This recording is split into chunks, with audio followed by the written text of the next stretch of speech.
કેમ છો વિદ્યાર્થી મિત્રો? ઈ અભ્યાસ શુદ્ધ લર્નિંગ એપ પર આપ સૌ વિદ્યાર્થી મિત્રોનું હાર્દિક સ્વાગત છે। મિત્રો આપણે ભણી રહ્યા છીએ ધોરણ 12 કોમર્સ અને આપણા સબ્જેક્ટનું નામ છે એકાઉન્ટ। તો એકાઉન્ટમાં બીજા નંબરનું ચેપ્ટર ભાગીદારી પેઢીના વાર્ષિક હિસાબોમાં આજે આપણે સ્વાધ્યાયનો દાખલા નંબર 8નું સોલ્યુશન કરીશું। સૌથી પહેલા એની રકમ જોઈએ મિત્રો, તો એમાં કીધું છે કે બ્રહ્મા અને વિષ્ણુ 3:2ના પ્રમાણમાં નફો નુકસાન વહેંચી લેતા એક પેઢીના ભાગીદારો છે। એનો મતલબ એવો થાય મિત્રો કે આપણો જેટલો પણ નફો થશે એ નફાને બ્રહ્મા અને વિષ્ણુ 3:2ના પ્રમાણમાં વહેંચશે, બરાબર।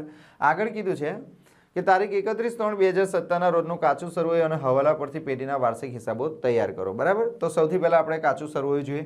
તો કાચા સરવૈયામાં ઉધાર બાકીમાં ઉપાડ આપી દીધું છે બ્રહ્મા અને વિષ્ણુનું, ભાડાપટ્ટાનું મકાન આપી દીધું છે, મશીનરી આપી છે, વટાવ આપ્યો છે, દેવાદારો આપી દીધા છે, જાવક માલગાડા ભાડું, ફર્નિચર, પગાર, ઘાલખાત, લેણી હુંડી, વેપાર ખર્ચ, રોકડ શિલ્લક અને સ્ટોક તમારા કાચા સરવૈયામાં જ આપી દીધો છે, આખર સ્ટોક, બરાબર। આ બાજુ આપણે વાત કરીએ મિત્રો તો મૂડી ખાતા તમને આપી દીધેલા છે, બરાબર। બ્રહ્મા અને વિષ્ણુના બ્રહ્માની લોન આપી છે, મળેલ વટાવ, લેણદારો, કમિશન, દેવી હુંડી અને વેપાર ખાતે। હવે આપણે અહીંયા હવાલા આપી દીધા છે। તો સૌથી પહેલા મિત્રો જ્યારે પણ તમે દાખલાની ગણતરી ચાલુ કરો તો મિત્રો હવાલાથી દાખલાની ગણતરી કરવાની, તમારે બધા હવાલાની અસર આપી દેવાની અને ત્યાર પછી કાચા સરવૈયામાં જે વસ્તુ છે એની અસર આપણે આપીશું। પરંતુ મિત્રો આ દાખલામાં આપણે વાત કરીએ તો આ દાખલામાં વેપાર ખાતું નથી બનાવવાનું, બરાબર। તો અમુક વિદ્યાર્થીઓને એવું થાય કે સર તમને કઈ રીતે ખબર પડી કે દાખલામાં વેપાર ખાતું નથી બનાવવાનું? તો સ્ટુડન્ટ, આપણા દાખલામાં કાચો નફો આપી દીધો છે। જ્યારે તમારા દાખલામાં કાચો નફો કે કાચી ખોટ આપી દીધેલી હોય તો વેપાર ખાતું બનાવવાની કોઈ જરૂર જ નથી। અહીંયા તમે દાખલામાં જોશો કે તમારા દાખલામાં વેપાર ખાતે લખેલું છે, દેખાય છે અહીંયા? આ વસ્તુ તમે જુઓ, વેપાર ખાતે કેટલા છે? 97,250। તો સ્ટુડન્ટ, જ્યારે પણ તમારા દાખલામાં વેપાર ખાતે એવો શબ્દ હોય તો એને તમારે માની લેવાનો કાચો નફો। શું માની લેવાનો? કાચો નફો। જમા બાજુ વેપાર ખાતે હોય તો કાચો નફો, અને આ જ વેપાર ખાતે જો ઉધાર બાજુ આપી હોત તો એને કહેતા આપણે કાચી ખોટ। તો સૌથી પહેલા આપણે કાચો નફો લખી નાખીએ નફા નુકસાન ખાતાની જમા બાજુ। મિત્રો તમને ખબર જ છે કે કાચો નફો હંમેશા કઈ બાજુ લખાય? તો કે નફા નુકસાન ખાતાની જમા બાજુ લખાય। જો અહીંયા મેં છે ને તારીખ ને એવું બધું નથી લખ્યું, હેડિંગ મારતા મેં તમને શીખવાડેલું છે, તમારી જાતે વ્યવસ્થિત હેડિંગ મારવાનું। મેં ખાલી એવું લખી દીધું છે નફા નુકસાન ખાતું, ફાળવણી ખાતું, મૂડી ખાતા અને પાકું સરળ, તમારે વ્યવસ્થિત હેડિંગ મારવાનું, બરાબર। તો સૌથી પહેલા આપણે અહીંયા લખી નાખીએ કાચો નફો। શું લખી નાખવાનું? કાચો નફો। ક્યાંથી લાવ્યા? તો કે વેપાર ખાતેથી। કાચો નફો વેપાર ખાતે એવું લખી નાખવાનું। કેટલો કાચો નફો છે? 97,250। તો 97,250 આપણે લખી નાખીએ એટલે આની એન્ટ્રી આપણે મારી દીધી છે। હવે ફરીવાર આની એન્ટ્રી મારવાની નહીં। હવે આપણે હવાલા જોઈએ, બરાબર। તો પહેલા નંબરના હવાલામાં તમને એવું કીધું છે કે મશીનરી પર 6% અને ફર્નિચર અને ફિક્સર્સ પર 20% લેખે ઘસારો ગણવાનો છે। મિત્રો ઘસારો ગણવાનો કીધો છે। તો સૌથી પહેલા તો તમારે એ વિચારવું પડે કે સર આ જે મશીનરી છે એ મશીનરી તમારે ક્યાં લખાય? મશીનરી અને ફર્નિચર તમારે ક્યાં લખવાનું? તો મિત્રો બરાબર ધ્યાન આપજો, મશીનરી અને ફર્નિચર એ તમારી મિલકત છે, બરાબર। મશીનરી અને ફર્નિચર એ તમારી મિલકત છે અને મિલકત હંમેશા પાકા સરવૈયામાં મિલકત લેણા બાજુ લખાય। મિલકત હંમેશા ક્યાં લખાય? પાકા સરવૈયામાં મિલકત લેણા બાજુ। તો ત્યાં તમારે સૌથી પહેલા લખી નાખવાનું મશીનરી, મશીનરી, અને એની જે રકમ હોય તે બહાર નહીં લખવાની, અંદર જ અહીંયા રકમ લખવાની। કેમ? કારણ કે એની ઉપર ઘસારો ગણવાનો બાકી છે। તો આપણે મશીનરીની વાત કરીએ મિત્રો, તો મશીનરીની ઉધાર બાકી છે તો અહીંયા મશીનરી તમારા દાખલામાં આપી દીધી છે કેટલી? 50,000। તો સૌથી પહેલા મિલકત લેણા બાજુ તમે મશીનરી લખી નાખો કેટલી? તો કે 50,000। આ જે મશીનરી તમે લખી એમાંથી તમે માઇનસ કરી દો એનો ઘસારો। તો ઘસારો માઇનસ કરવાનો। મિત્રો એક વસ્તુ યાદ રાખો, જ્યારે પણ તમારા દાખલામાં ઘસારો ગણવાનો કીધો હોય તો જે મિલકત આપી હોય એમાંથી ઘસારાની રકમ તમારે માઇનસ કરવાની, કેમ કે ઘસારો ધંધાનો ખર્ચ છે એટલે મિલકતની કિંમત ઘટાડે, બરાબર છે। તો ઘસારો કેટલો ગણવાનો છે? મશીનરી પર 6%। તો 50,000ના 6% તમારે કરવાના, તો કૌંસમાં લખવાનું 50,000 ગુણ્યા 6%। તો કરો, કેલ્સી તો તમારી પાસે હશે જ મિત્રો, તો કેલ્સી પર કરો। 50,000ના 6% તમે કરો તો 6 પંચાને 30 એટલે 3,000 રૂપિયાનો ઘસારો થાય।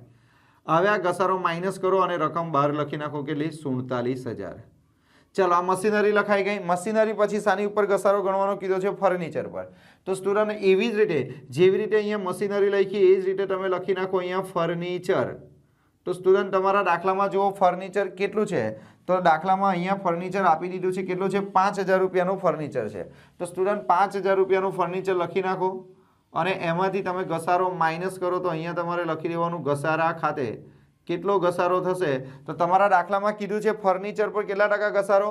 20%। તો સ્ટુડન્ટ 5,000ના 20% તમારે કરવા પડે। તો આ 5,000 એના 20% કરો તો સ્ટુડન્ટ તમારી પાસે કેલ્સી હશે, કેલ્સીનો ઉપયોગ કરો 5000 ગુણ્યા 20% એટલે 1000 રૂપિયાનો તમારો ઘસારો થાય. આ ઘસારો તમે માઇનસ કરો એટલે બહાર કેટલા રૂપિયા આવશે? 4000. એટલે આ કઈ કિંમત કહેવાય? તો ઘસારો બાદ કર્યા પછીની કિંમત કહેવાય. બરાબર. હવે મિત્રો આ જે ઘસારો જે છે એ ઘસારો એ ધંધા માટે શું કહેવાય? ખર્ચ કહેવાય. એટલે ઘસારાની બીજી અસર તમારે લખવાની નફા નુકસાન ખાતાની ઉધાર બાજુ. તો નફા નુકસાન ખાતાની ઉધાર બાજુ તમારે લખી દેવાનું ઘસારા ખાતે. શું લખી દેવાનું? ઘસારા ખાતે. તો ચાલો અહીંયા આપણે લખી દઈએ ઘસારા ખાતે. તો કોનો કોનો ઘસારો છે તે જોઈ લો પહેલા. તો કે સૌથી પહેલા આપણે લખીએ યંત્રોનો ઘસારો કેટલો છે? તો યંત્રોનો ઘસારો છે 3000 રૂપિયા. અને ફર્નિચરનો ઘસારો કેટલો છે? તો કે ફર્નિચરનો ઘસારો છે 1000 રૂપિયા. એટલે ટોટલ કેટલો ઘસારો થાય? તો કે 4000 રૂપિયા. તો 4000 રૂપિયા નફા નુકસાન ખાતાની કઈ બાજુ લખવાના? ઉધાર બાજુ. એટલે મિત્રો એક વસ્તુ યાદ રાખો, જ્યારે પણ તમારા દાખલામાં ઘસારાની વાત કરવામાં આવે તો ઘસારાની હંમેશા બે અસર યાદ રાખવાની. પાકા સરવૈયામાં મિલકત લેણા બાજુ જે તે મિલકતમાંથી માઇનસ કરવાના અને એની બીજી અસર નફા નુકસાન ખાતાની ઉધાર બાજુ લખવાની. બરાબર છે? તો બે અસર આપણને ખબર પડી ગઈ. આગળ જોઈએ આપણે. દેવાદારોમાંથી ₹500 ઘલખાદના માંડી વાળો. તો મિત્રો અહીંયા યાદ રાખજો, અહીંયા તમારા દાખલામાં કીધું છે કે ઘલખાદના રૂપિયા માંડી વાળવાના છે. શામાંથી? દેવાદારોમાંથી. તો સૌથી પહેલા તો એ નક્કી કરો કે સર આ દેવાદારો એ શું છે? તો સ્ટુડન્ટ દેવાદારો એ તમારી મિલકત છે. દેવાદારો એ તમારી શું છે? મિલકત. અને મિલકત હંમેશા પાકા સરવૈયામાં મિલકત લેણા બાજુ આવે. તો પાકા સરવૈયામાં મિલકત લેણા બાજુ સૌથી પહેલા તમારે લખી દેવાનું દેવાદારો. સૌથી પહેલા તમારે લખી દેવાનું દેવાદારો. દેવાદારો તમારા દાખલામાં કેટલા છે? તો કે 40000 રૂપિયાના દેવાદારો છે. તો દેવાદારોની કિંમત પહેલા લખી નાખો 40000. આ 40000 માંથી તમારે માઇનસ કરવાનું. શું માઇનસ કરવાનું? ઘલખાદ. પણ આ ઘલખાદ ક્યાં આપેલી છે? તો કે હવાલામાં આપેલી છે. તો હવાલામાં આપેલી ઘલખાદ તમારે માઇનસ કરવાની. તો ઘલખાદ કેટલી કીધી છે? તો દેવાદારોમાંથી 500 ઘલખાદના માંડીવાળો. એનો મતલબ એવો થાય કે દેવાદારો જે 40000 છે એમાંથી કેટલી ઘલખાદ થઈ? તો કે 500 રૂપિયાની ઘલખાદ થઈ. એનો મતલબ કે હવે આપણે કેટલા રૂપિયા લેવાના? 39500. અને સ્ટુડન્ટ આ જે ઘલખાદ છે એની બીજી અસર તમારે નફા નુકસાન ખાતાની કઈ બાજુ લખવાની? ઉધાર બાજુ. પરંતુ જ્યારે પણ તમે નફા નુકસાન ખાતાની ઉધાર બાજુ ઘલખાદ લખો તો તમારે એક ફોર્મેટ યાદ રાખવાનું. કયું ફોર્મેટ યાદ રાખવાનું? અહીં ધ્યાન આપજો. સૌથી પહેલા તમારે ઘલખાદ લખવાની ઘલખાદ. પણ આ ઘલખાદ તમારે કઈ લખવાની? કાચા સરવૈયાની લખવાની. કઈ લખવાની? કાચા સરવૈયાની. તો કાચા સરવૈયાની ઘલખાદ લખ્યા પછી તમારે લખવાનું ઘલખાદ. ઘલખાદ ફરીથી ઘલખાદ લખવાની, પણ એ કઈ ઘલખાદ લખવાની? હવાલાની લખવાની. એટલે પહેલા ઘલખાદ કાચા સરવૈયામાં જે આપી હોય તે લખવાની, પછી હવાલામાં જે ઘલખાદ આપેલી હોય તે લખવાની. એમાં તમારે પ્લસ કરવાનું ઘલખાદ અનામત. ઘલખાદ અનામત તમારે પ્લસ કરવાની કઈ? હવાલાની. અને આ ત્રણે ત્રણનું તમારે ટોટલ કરવાનું અને એ ટોટલમાંથી તમારે માઇનસ કરવાની ઘલખાદ અનામત કાચા સરવૈયાની. તો સ્ટુડન્ટ આ ફોર્મેટ તમારે યાદ રાખવાનું. આ ફોર્મેટ તમારે યાદ રાખવાનું મિત્રો. ફરીવાર કહી દઉં છું, યાદ રાખો કે પહેલા તમારે લખવાનું ઘલખાદ ક લખવાનું, પછી વત્તા ઘલખાદ હ લખવાનું, પછી વત્તા ઘલખાદ અનામત હવાલાની લખવાની અને આ ત્રણે ત્રણનું ટોટલ કરવાનું અને ઘલખાદ અનામત કાચા સરવૈયાની શું કરવાનું? માઇનસ. તો ચાલો સૌથી પહેલા આપણે એક કામ કરીએ, ઘલખાદ કાચા સરવૈયાની શોધીએ. તો ઘલખાદ કાચા સરવૈયાની કેટલી છે? તો કે 1200 રૂપિયા છે. તો 1200 રૂપિયા અહીંયા આપણે લખી દઈએ ઘલખાદ કોના. પછી હવાલાની ઘલખાદ કેટલી આવી? તો હવાલાની ઘલખાદ તમારી કેટલી છે? તો કે 500 રૂપિયા છે. તો અહીંયા ઘલખાદ હવાલાની આપણે લખવાની 500. ચાલો ઘલખાદ અનામત હવાલામાં છે. તો હવાલામાં ઘલખાદ અનામત છે કોઈ જગ્યા પર? તો કે ના સર નથી. તો અહીંયા શું કરવાનું? ડેશ કરવાનું. તો 1200 અને 500 કેટલા થાય? 1700. પછી અહીંયા જુઓ શું કીધું છે? ઘલખાદ અનામત કાચા સરવૈયાની. તો કાચા સરવૈયામાં ઘલખાદ અનામત કઈ બાજુ હોય? જમા બાજુ હોય. તો ઘલખાદ અનામત જમા બાજુ છે નથી. તો ત્યાં શું કરી દેવાનું? ડેશ કરી દેવાનું. એટલે બહાર રકમ કેટલી થઈ જાય?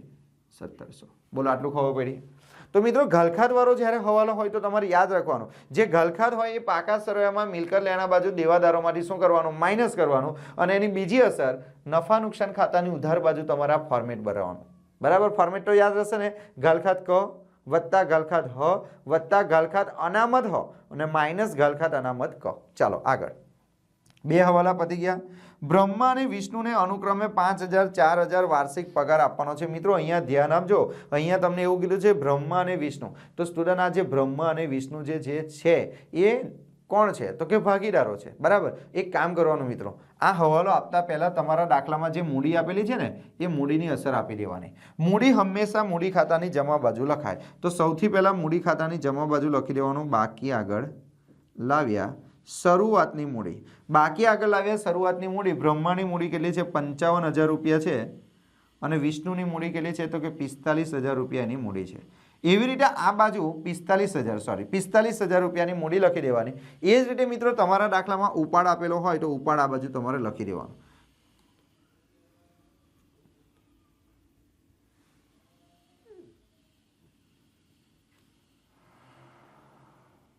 અહીંયા તમારે લખી દેવાનું બાકી આગળ લાવ્યા.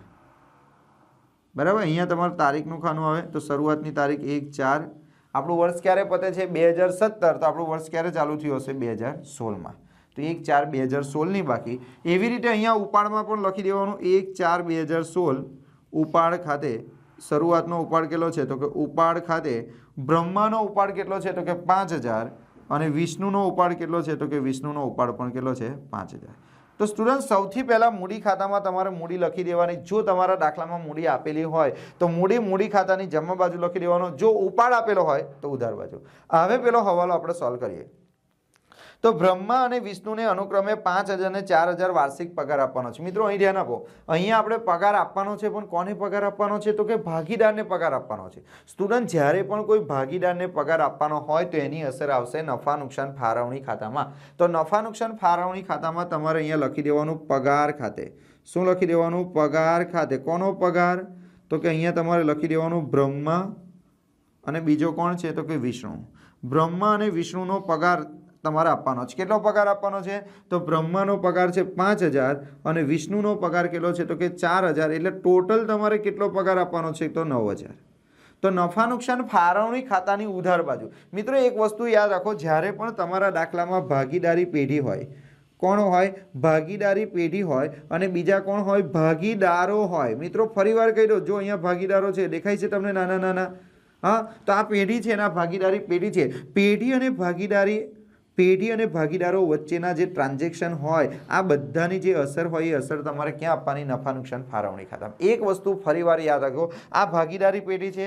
ભાગીદારી પેઢી અને ભાગીદારો વચ્ચે જેટલા પણ ટ્રાન્ઝેક્શન હોય, જેમ કે ભાગીદારોને પગાર આપ્યો, ભાગીદારને બોનસ આપ્યું, ભાગીદારને કમિશન આપ્યું, ભાગીદારને મેન્ટન આપ્યું, ભાગીદારને મૂડી પર વ્યાજ આપ્યું, મૂડી પર વ્યાજ આપ્યું, ઉપાડ પર વ્યાજ આપ્યું. એટલે કહેવાનો મતલબ કે આ ભાગીદારી પેઢી અને આ ભાગીદારો વચ્ચે કોઈ પણ ટ્રાન્ઝેક્શન થાય તે બધાની અસર તમારે ક્યાં આપવાની? ફાળવણી ખાતામાં. અને આ જે પગાર છે એની બીજી અસર મૂડી ખાતાની જમા બાજુ લખી દેવાનું તમારે 31/3/2017. શું લખીશો?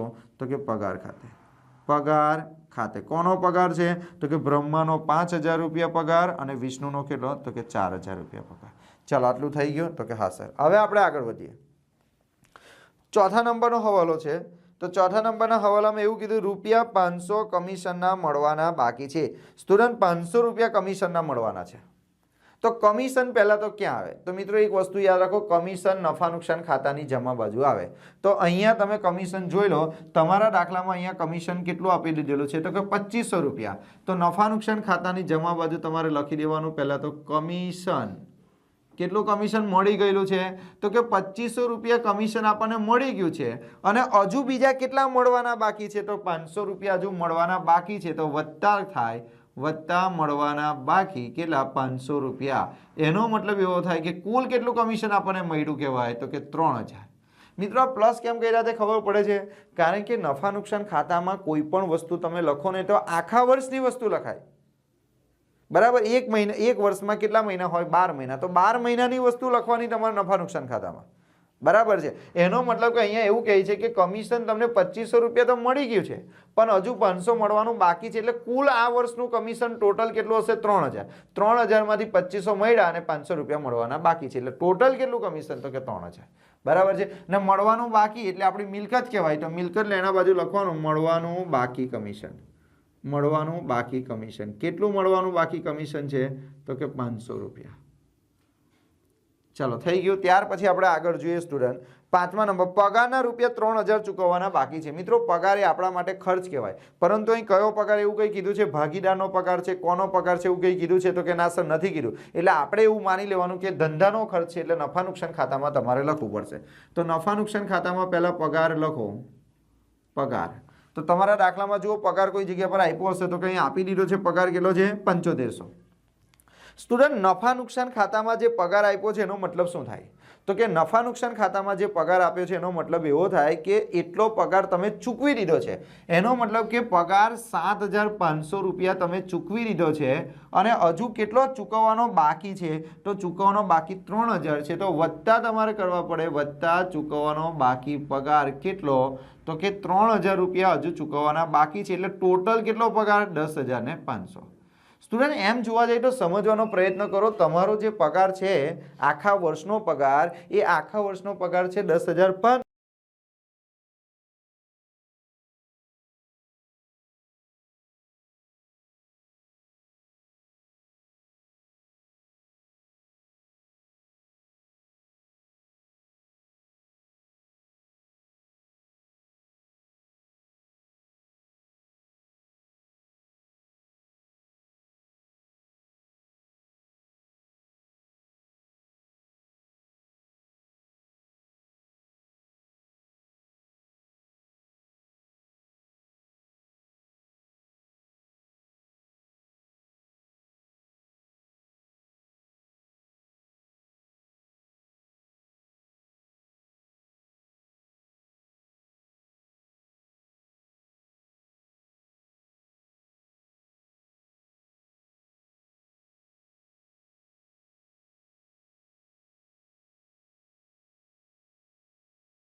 સો 10,500 માંથી 7,500 ચૂકવાઈ ગયો છે અને 3,000 રૂપિયા ચૂકવવાના બાકી છે. એટલા માટે આપણે બંનેનો શું કર્યો? સરવાળો કર્યો. બરાબર છે મિત્રો, સમજવાનો પ્રયત્ન કરજો. ચૂકવવાનો બાકી પગાર, નહીં તો શોર્ટકટ તમે યાદ રાખો, જ્યારે પણ તમારા દાખલામાં બાકી શબ્દ આવે તો તમારે શું કરવાનું? પ્લસ, અને અગાઉ શબ્દ જ્યારે તમારા દાખલામાં આવે તો તમારે શું કરવાનું? માઇનસ. પણ મિત્રો આ તો એક પ્રકારની ગોખણપટ્ટી થઈ. સમજવાનો પ્રયત્ન કરો કે જે નફા નુકસાન ખાતું તમે જે બનાવો એ નફા નુકસાન ખાતામાં કોઈ પણ પ્રકારનો ખર્ચો લખો કે કોઈ પણ પ્રકારની આવક લખો, આખા વર્ષની લખાય, આખા વર્ષની લખાય. માની લો એક એક્ઝામ્પલ તરીકે હું તમને એવું કહું કે આપણું વર્ષ ચાલુ થયું 1/4/2016, આપણું વર્ષ ચાલુ થયું અને આપણું વર્ષ ક્યારે પૂરું થાય? 31/3/2017. આ પહેલો મહિનો, બીજો, ત્રીજો, ચોથો, પાંચમો, છઠ્ઠો, 7, 8, 9, 10, 11 ને 12, 12 મહિના થયા. હવે માની લો કે તમે પગાર ચૂકવ્યો કેટલા મહિનાનો? 10 મહિનાનો. 10 મહિનાનો તમે પગાર ચૂકવી દીધો. કેટલો? તો કે 10 મહિનાનો પગાર 10,000. તો 10,000 રૂપિયા તમે પગાર ચૂકવી દીધો. બરાબર છે. અને આ જે 2 મહિનાનો પગાર જે છે, આ 2 મહિના હજુ બાકી છે. તો 2 મહિનાનો હજુ 2,000 રૂપિયા પગાર ચૂકવવાનો બાકી છે. તો મિત્રો તમે જ્યારે નફા નુકસાન ખાતામાં પગાર લખો તો આ 10,000 રૂપિયાનો પગાર ખાલી ના લખાય કે આ 2,000 રૂપિયાનો ખાલી પગાર ના લખાય. તમારે કયો પગાર લખવો પડે? તો કે આ તારીખથી આ તારીખ સુધીનો કુલ પગાર તમારે લખવો પડે. તો એમાંથી તમે કેટલા રૂપિયા ચૂકવી લીધેલા છે?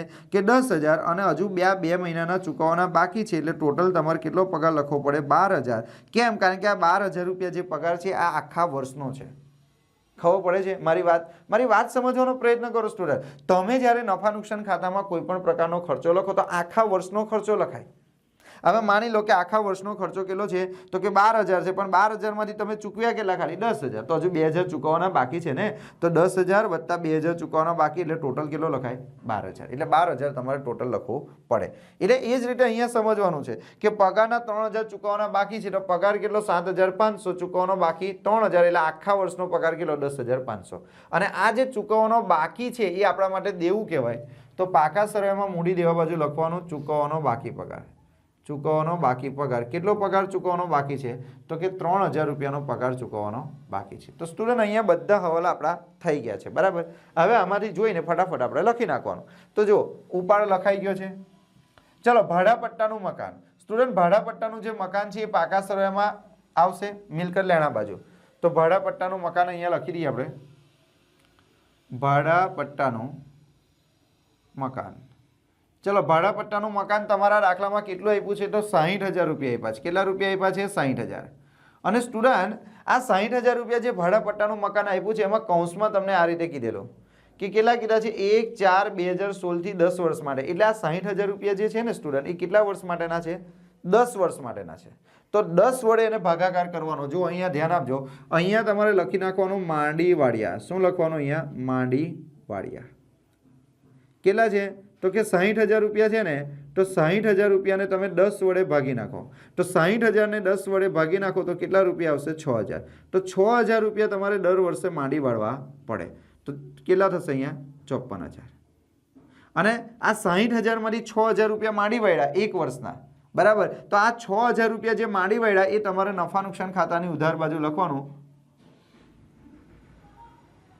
ભાડા પટ્ટાના મકાનના માંડી વાળ્યા, માંડી વાળ્યા। ચાલો થઈ ગયું। ત્યાર પછી જુઓ તમને શું કીધું છે? વટાવ। વટાવ ક્યાં લખાય? નફા નુકસાન ખાતાની ઉધાર બાજુ લખાય તો અહીંયા તમારે લખી દેવાનું આપેલ વટાવ। આપેલ વટાવ કેટલો વટાવ છે? આપેલ વટાવ તો 350। ચલો વટાવ પછી આપણે જોઈએ જાવક માલ ગાડા ભાડું। જાવક માલ ગાડા ભાડું નફા નુકસાન ખાતાની કઈ બાજુ? ઉધાર બાજુ। તો અહીંયા લખી દેવાનું જાવક માલ ગાડા ભાડું। તો જાવક માલ ગાડા ભાડું કેટલું છે? તો કે જાવક માલ ગાડા ભાડું 1200 રૂપિયા છે। કેટલું છે? 1200 રૂપિયા। ચાલો ફર્નિચર અને ફિક્સર્સ આવી ગયું, પગાર આવી ગયું, ઘરખાત આવી ગયું, લેણી હુંડી। સ્ટુડન્ટ આ જે લેણી હુંડી છે એ આપણા માટે મિલકત કહેવાય એટલે પાકા સરવાળામાં મિલકત લેણા બાજુ લખી દેવાનું લેણી હુંડી।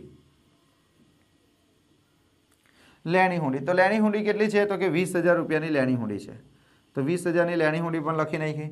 લેણી હુંડી પછી તમારા દાખલામાં આપ્યું છે વેપાર ખર્ચ। મિત્રો આ વસ્તુ ખાસ સમજો, જ્યારે પણ તમારા દાખલામાં વેપાર ખર્ચ આપ્યું હોય તો અહીં સમજો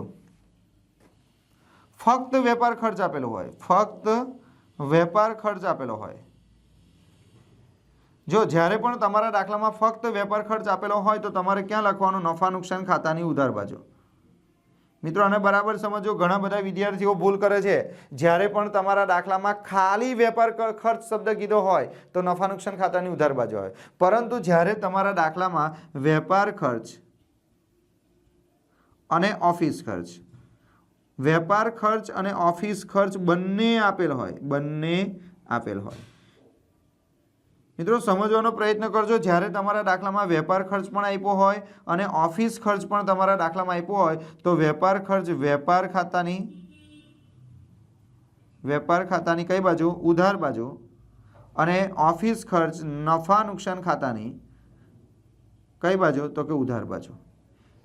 મિત્રો સમજવાનો પ્રયત્ન કરવાનો, એટલે બરાબર છે, ગોખણપટ્ટી ના કરો। અહીંયા મેં તમને જે કીધું તે યાદ રાખો કે ખાલી વેપાર ખર્ચ આપ્યો હોય તો ખાલી વેપાર ખર્ચ આપેલો હોય તો નફા નુકસાન ખાતાની ઉધાર બાજુ આવે। પણ અમુક વાર એવું હોય કે કાચા સર્વેમાં વેપાર ખર્ચ પણ આપ્યો હોય અને ઓફિસ ખર્ચ પણ આપ્યો હોય તો વેપાર ખર્ચ વેપાર ખાતાની ઉધાર બાજુ જાય અને ઓફિસ ખર્ચ નફા નુકસાન ખાતાની ઉધાર બાજુ જાય। પણ જો ખાલી વેપાર ખર્ચ હોય તો નફા નુકસાન, એટલે નફા નુકસાન ખાતાની ઉધાર બાજુ તમારે લખી દેવું પડશે વેપાર ખર્ચ। કેમ? કારણ કે ઓફિસ ખર્ચ આપેલો નથી।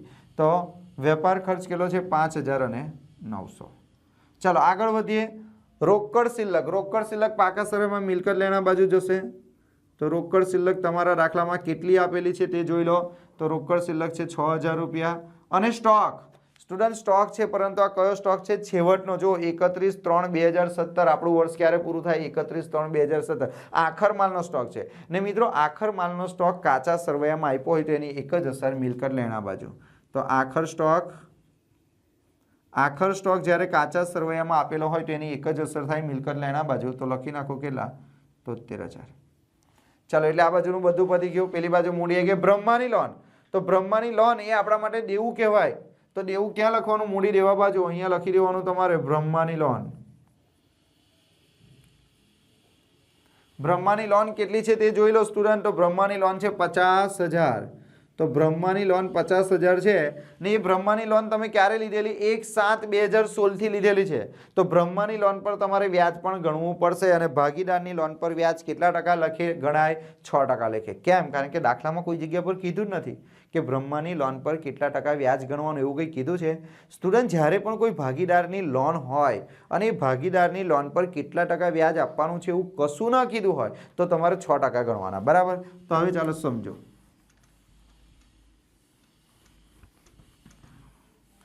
આપણું વર્ષ ક્યારે પૂરું થાય છે? 31/3/2017। એનો મતલબ એવો થાય કે આપણું વર્ષ ક્યારે ચાલુ થયું હશે? 1/4/2016। બરાબર. 16મા મહિનામાં આપણું વર્ષ ચાલુ થાય અને આપણું વર્ષ પૂરું ક્યારે થાય? 31/3/2017.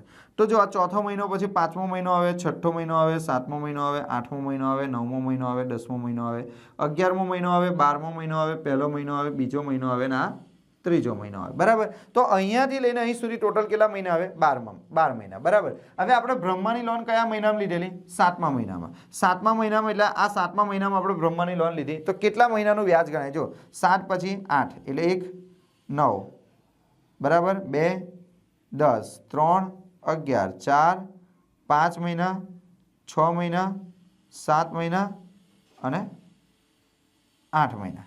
તો ટોટલ કેટલા મહિના થાય? 8. 8 ના થાય, ટોટલ 9 મહિના થાય. કેમ 9 મહિના થાય? કારણ કે 7મા મહિનાની કઈ તારીખે લોન લીધેલી છે? પહેલી તારીખ. એટલે 7મો મહિનો પણ ગણવાનો. 7મો મહિનો તો રહી જ ગયો. 7મો મહિનો પછી આ કયો? 8.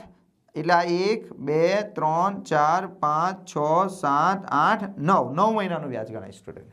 કેવી રીતે 9 મહિના ખબર પડે છે ને? જો ફરીવાર સમજાવું કે તમે જે લોન લીધી છે એ 7મા મહિનાની કઈ તારીખે લીધી? પહેલી તારીખે. એટલે 7મા મહિનાનું વ્યાજ ગણાય, 8મા મહિનાનું ગણાય, 9મા મહિનાનું, 10માનું, 11માનું, 12માનું, પહેલાનું, બીજાનું ને ત્રીજાનું. તો ગણો 1 2 3 4 5 6 7 8 9 9 મહિનાનું વ્યાજ ગણાશે. તો લોનનું વ્યાજ નફા નુકસાન ખાતાની કઈ બાજુ આવશે? ઉધાર બાજુ. અને બીજી અસર કઈ બાજુ આવશે? મોડી દેવા બાજુ. તો અહીંયા લોનનું વ્યાજ આપણે લખી નાખીએ.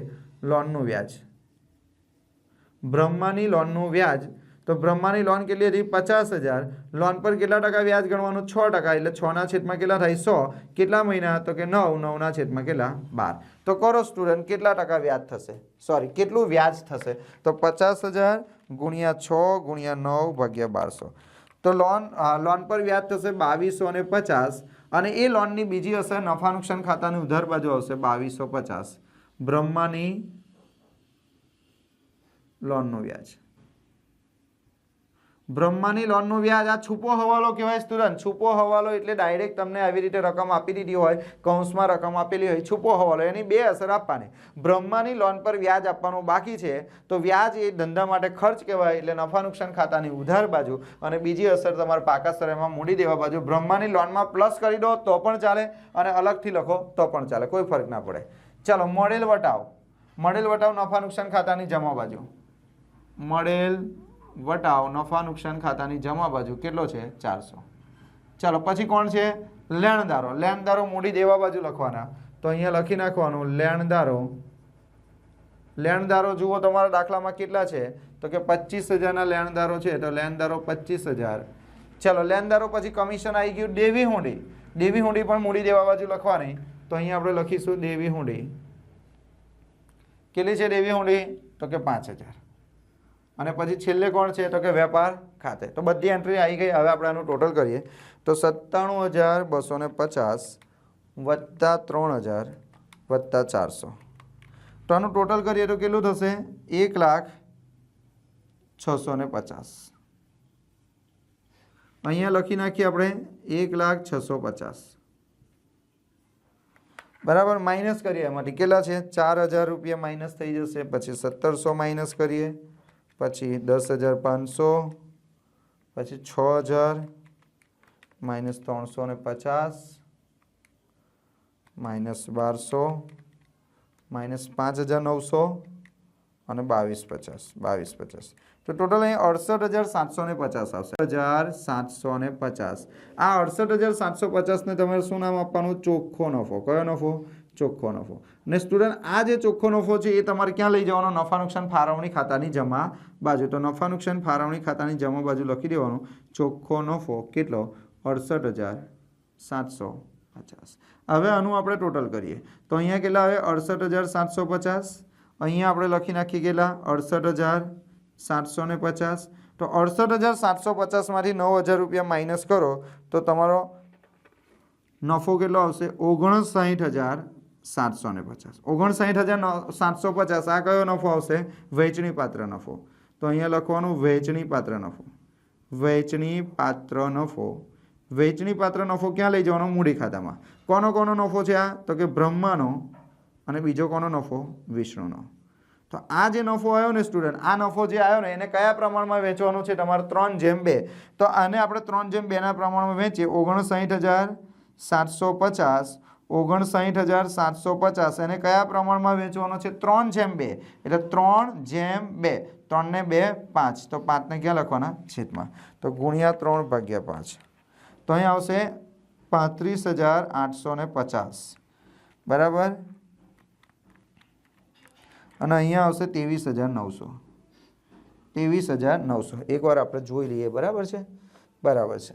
ચાલો 35,850 અને પેલાનું આવશે 23,900 પતી ગયું. હવે આ જે બ્રહ્મા અને વિષ્ણુનો જે નફો આવ્યો એ એમના મૂડી ખાતાની કઈ બાજુ લખી દેવાનો? જમા બાજુ. 35,850 અને 23,900 અને શું કહેવાશે?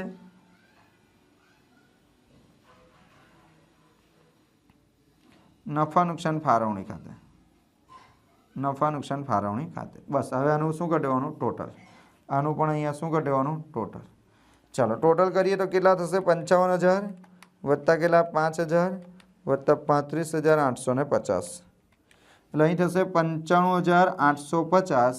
અહીંયા આવશે 95,850 એમાંથી માઇનસ કરી દો 5,000 એટલે એમની મૂડી આવશે 90,850. આને કહેવાશે બાકી આગળ લઈ ગયા. કઈ તારીખ? 31/3/2017. એવી રીતે પેલી બાજુ કરો કેટલા થાય? 45,000 વત્તા કેટલા? 4,000 વત્તા 23,900 તો અહીં થશે 72,900. તો અહીં કેટલા આવશે? 72,900. 72,900 માંથી તમે માઇનસ કરી દો 5,000 તો કેટલા થશે? 67,900. ચાલો આ મૂડી કઈ થઈ? આખરની મૂડી. એની અસર તમારે પાકા સરળમાં મૂડી દેવા બાજુ લખી દેવાનું. મૂડી બરાબર શું લખવાનું? બ્રહ્મા અને વિષ્ણુ. ચાલો 90,850 અને પેલાનું 67,900. 67,000 બરાબર 67,900 વત્તા 90,850 એટલે ટોટલ થશે 1,58,750. આ બધાનું ટોટલ કરી નાખીએ આપણે. વત્તા 5,000 વત્તા 25,000 વત્તા 3,000 વત્તા 50,000 વત્તા 22,50 તો સ્ટુડન્ટ આનું ટોટલ થશે 2,44,000. આ બાજુ પણ 2,44,000 થાય તો આપણો જવાબ સાચો, નહીં તો આપણો જવાબ ખોટો. ચાલો ચેક કરી લઈએ આપણે. પછી કેટલા છે? 4,000 39,500 માઇનસ 500 માઇનસ 54,000 માઇનસ 20,000 6,000 73,000. હા તો બંને બાજુનું ટોટલ આપણો થઈ જાય છે. તો મિત્રો અહીંયા તમારો આ દાખલો પૂરો થાય છે. તો મિત્રો જ્યારે પણ તમે દાખલો ગણો તો આવી અમુક વસ્તુઓ તમારે ખાસ યાદ રાખવાની છે બરાબર. જેમ કે અત્યારે મેં તમને શીખવાડેલું વેપાર ખર્ચ. આ વેપાર ખર્ચને તમે વેપાર ખાતામાં લખીને આવી જાઓ તો દાખલો ખોટો થઈ જાય. વેપાર ખર્ચનો નિયમ યાદ રાખવાનો કે ખાલી વેપાર ખર્ચ જો આપેલો હોય બરાબર તો નફા નુકસાન ખાતામાં, અને વેપાર ખર્ચ પણ આપ્યો હોય ને ઓફિસ ખર્ચ પણ આપ્યો હોય તો ઓફિસ ખર્ચ નફા નુકસાનમાં જાય, વેપાર ખર્ચ વેપાર ખાતામાં જાય બરાબર. પછી જ્યારે તમને વેપાર ખાતે આપેલું હોય તો સમજી લો કે વેપાર ખાતે જમા બાજુ હોય તો કાચો નફો છે અને વેપાર ખાતે ઉધાર બાજુ હોય તો કાચી ખોટ છે. એવી રીતે તમારા દાખલામાં આખર માલનો સ્ટોક આપી દીધો હોય કાચા સરવૈયામાં, તો કાચા સરવૈયામાં આખર સ્ટોક આપી દીધો હોય તો સમજી લેવાનું કે એની એક જ અસર થાય પાકા સરવૈયામાં મિલકત લેણા બાજુ બરાબર. પછી તમને તમારા દાખલામાં જે મૂડી આપેલી હોય મૂડી ખાતાની જમા બાજુ લખી દેવાનું, ઉપાડ આપેલો હોય ઉધાર બાજુ લખી દેવાનું બરાબર. પછી ભાગીદારને પગાર ચૂકવવાનો કીધો હોય તો ભાગીદારોને પગાર ચૂકવવાનો કીધો હોય તેની બે અસર, ફાળવણી ખાતાની ઉધાર બાજુ અને મૂડી ખાતાની જમા બાજુ. ઘસારો ગણવાનો કીધો હોય તો પહેલા મિલકત લખી દેવાની પાકા સરવૈયામાં, એમાંથી ઘસારો માઇનસ કરવાનો અને એ ઘસારાની બીજી અસર નફા નુકસાન ખાતાની ઉધાર બાજુ. તમને ગાલખાત ગણવાની કીધી હોય તો તમારે પાકા સરવૈયામાં પહેલા દેવાદારો લખી દેવાના, મિલકત લેણા બાજુ દેવાદારો લખવાના, એમાંથી ગાલખાત માઇનસ કરવાની, જે જવાબ આવે એમાંથી પછી ગાલખાત અનામત માઇનસ કરવાની, પછી રકમ બહાર લખવાની. અને એ જ ગાલખાત અને ગાલખાત અનામતની બીજી અસર નફા નુકસાન ખાતાની ઉધાર બાજુ તમારે શું બનાવવાનું? ફોર્મેટ બનાવવાનું. ગાલખાત કહો વત્તા ગાલખાત હવા વત્તા ગાલખાત અનામત હવા માઇનસ ગાલખાત અનામત કહો. એટલે હવાલા તમે જ્યારે યાદ રાખશો અને જ્યારે તમે લખીને પ્રેક્ટિસ કરશો તો મારી ગેરંટી છે કે તમને દાખલા આવડશે. તો ચાલો મિત્રો આવજો, બાય બાય.